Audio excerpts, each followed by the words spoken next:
ದೇವರ ಅತಿ ಪರಿಶುದ್ಧವಾದ ನಾಮಕ್ಕೆ ಸ್ತೋತ್ರವಾಗಲಿ. ಕ್ರಿಸ್ತನ ಕೃಪೆ ಇನ್ನೊಂದು ಮುಂಜಾನೆಯಲ್ಲಿ ಈ ಉದಯ ಕಾಲದಲ್ಲಿ ನಾನು ನಿಮ್ಮೆಲ್ಲರನ್ನ ಇನ್ನೊಂದು ದೇವರ ವಾಕ್ಯಗಳನ್ನು ತೆಗೆದುಕೊಂಡು ಭೇಟಿ ಮಾಡುವುದರಲ್ಲಿ ಸಂತೋಷವುಳ್ಳವನಾಗಿದ್ದೇನೆ. ಪ್ರತಿನಿತ್ಯವೂ ದೇವರ ವಾಕ್ಯಗಳನ್ನು ಆಲಿಸ್ತಾ ಇದ್ದೀವಲ್ಲ, ಇದೊಂದು ಆಶೀರ್ವಾದ. ಅದೇ ಪ್ರಕಾರ ದೇವರ ವಾಕ್ಯದಲ್ಲಿಯೇ ನಾವು ಯಾವಾಗಲೂ ಮುಳುಗುತ್ತಾ ಅದರನ್ನೇ ಧ್ಯಾನಿಸುತ್ತಾ ಆತನ ಸನ್ನಿಧಾನದಲ್ಲೇ ಇರುವುದು ಇನ್ನೊಂದು ಆಶೀರ್ವಾದ. ಯಾಕೆಂದರೆ ವಚನ ನಮಗೆ ಹೀಗೆ ಮಾತನಾಡ್ತಾ ಇದೆ.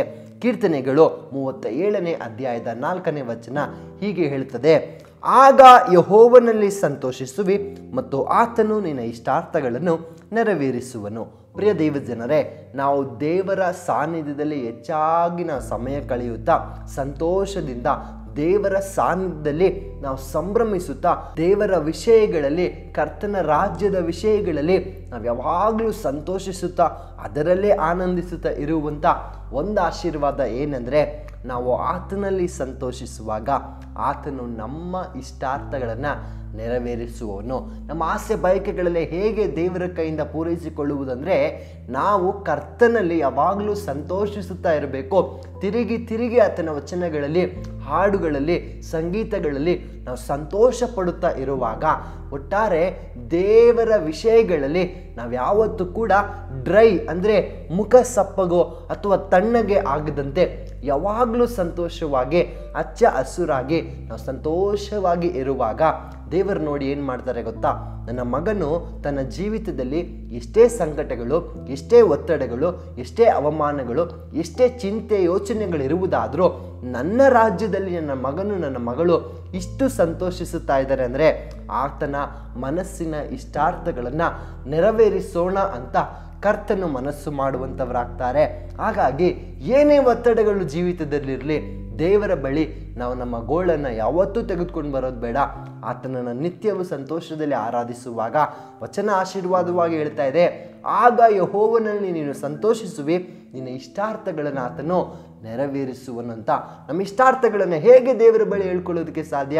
ಪ್ರಾರ್ಥಿಸುತ್ತಾ, ಸ್ತೋತ್ರ ಹೇಳುತ್ತಾ, ಕೃತಜ್ಞತೆ ಮಾಡುತ್ತಾ, ಆರಾಧಿಸುತ್ತಾ ಹೇಳುವಾಗ ದೇವರು ನಿಶ್ಚಯವಾಗಿ ನಮ್ಮ ಇಷ್ಟಾರ್ಥಗಳನ್ನು ನೆರವೇರಿಸುವ ದೇವರಾಗಿದ್ದಾರೆ. ಆತನೆಂದಿಗೂ ನಮ್ಮ ಎಲ್ಲ ಕಾರ್ಯಗಳನ್ನು ನೋಡಿ ಸುಮ್ಮನೆ ಒಂದು ಕೂರುವ ದೇವರಲ್ಲ. ಆತನು ನಿತ್ಯವೂ ನಮ್ಮ ಜೀವಿತದಲ್ಲಿ ಕಾರ್ಯ ನಡೆಸುವ ಸರ್ವಶಕ್ತನಾಗಿದ್ದಾರೆ. ಹಾಗಾಗಿ ಈ ಮುಂಜಾನೆಯಲ್ಲಿ ಏನೇ ಜೀವಿತ ಇರಲಿ, ಎಷ್ಟೇ ಏರುಪೇರುಗಳಿರಲಿ, ಒಂದೇ ನಾವು ಮಾಡಬೇಕಾದದ್ದು ಕರ್ತನಲ್ಲಿ ಸಂತೋಷಿಸುವುದು. ಕರ್ತನಲ್ಲಿ ಸಂತೋಷಿಸುವಾಗ ಬರುವ ಆಶೀರ್ವಾದ, ನಮ್ಮ ಇಷ್ಟಾರ್ಥಗಳು ನೇರವಾಗಿ ನೆರವೇರಿಸಲ್ಪಡ್ತದೆ, ಕರ್ತನಿಂದಲೇ ನೆರವೇರಿಸಲ್ಪಡ್ತದೆ. ನಾವು ನಮ್ಮ ಇಷ್ಟಾರ್ಥಗಳಿಗಾಗಿ ಪ್ರಯಾಸ ಪಡುವ ಅವಶ್ಯಕತೆ ಇಲ್ಲ. ನಾವು ಕರ್ತನಲ್ಲಿ ಸಂತೋಷಿಸುವುದಾದರೆ ಆತನೇ ಅದನ್ನು ನೆರವೇರಿಸಿ ಕೊಡುವಂಥವರಾಗ್ತಾರೆ. ಹಾಗಾಗಿ ಈ ಮುಂಜಾನೆಯಲ್ಲಿ ಕರ್ತನಲ್ಲಿ ಸಂತೋಷಿಸುತ್ತಾ ಎಲ್ಲ ಚಿಂತೆಗಳನ್ನು ಬದಿಗಿಟ್ಟು ಒಂದು ಬಾರಿ ಪ್ರಾರ್ಥಿಸೋಣವೇ.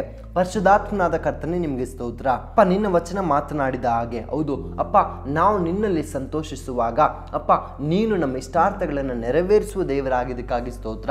ನೀನು ಅಪ್ಪ ಪ್ರಿಯ ಮಕ್ಕಳ ಹೃದಯದ ಬಯಕೆಗಳನ್ನು ಗಮನಿಸಿ ಕರ್ತನೆ, ನೀನೇ ಅದನ್ನೆಲ್ಲವನ್ನು ನೆರವೇರಿಸಿಕೊಡು. ಪ್ರಿಯ ಮಕ್ಕಳು, ಪ್ರಿಯ ಮಗನು, ಯವನಸ್ಥರು ಅಪ್ಪ ನಿನ್ನಲ್ಲಿ ಯಾವಾಗಲೂ ಸಂತೋಷಿಸುವಾಗ ಕರ್ತನೆಪ್ಪ ನೀನು ಅಪ್ಪ ಅವರ ಜೀವಿತದ ಪ್ರತಿ ಕಾರ್ಯಗಳನ್ನು ವಹಿಸಿಕೊಂಡು ನಡೆಸು, ಅವರ ಚಿಂತೆ ಇಲ್ಲದಂತೆ ಜೀವಿಸುವಂತೆ ಆಶೀರ್ವದಿಸ್ರಿ. ಹಾಗೆ ಮಾಡಿದಕ್ಕಾಗಿ ಸ್ತೋತ್ರ. ಮನಸ್ಸಿನ ಎಲ್ಲ ಇಷ್ಟಾರ್ಥಗಳಿಗೆ ಇನ್ನು ಮುಂಜಾನೆಯಲ್ಲಿ ಒಂದು ಆಮೇನ್ ಅಂತ ಹೇಳಬೇಕಾಗಿ ನಾವು ಪ್ರಾರ್ಥಿಸ್ತೇವೆ. ಯೇಸು ಕ್ರಿಸ್ತ ನಾಮದಲ್ಲಿ ತಂದೆಯೇ, ಆಮೇನ್ ಆಮೇನ್. ದೇವ್ರ ತಾನೇ ನಿಮ್ಮನ್ನು ಆಶೀರ್ವದಿಸಲಿ. Thank you. ಬೇಕಾದ ಸ್ಥಳ god's grace prayer hall, Sunkadakatte, Magadi ಮುಖ್ಯ ರಸ್ತೆ, ಬೆಂಗಳೂರು 560091. ಗೂಗಲ್ ಮ್ಯಾಪ್ಸ್ ನಲ್ಲೂ ಕೂಡ ಗಾಡ್ಸ್ ಗ್ರೇಸ್ ಪ್ರೇಯರ್ ಹಾಲ್ ಎಂದು ನೀವು ಸರ್ಚ್ ಮಾಡಬಹುದು. Further details and prayer support, contact Word to God Ministries, Bangalore. Phone 9008725814, 9008725815. God bless you.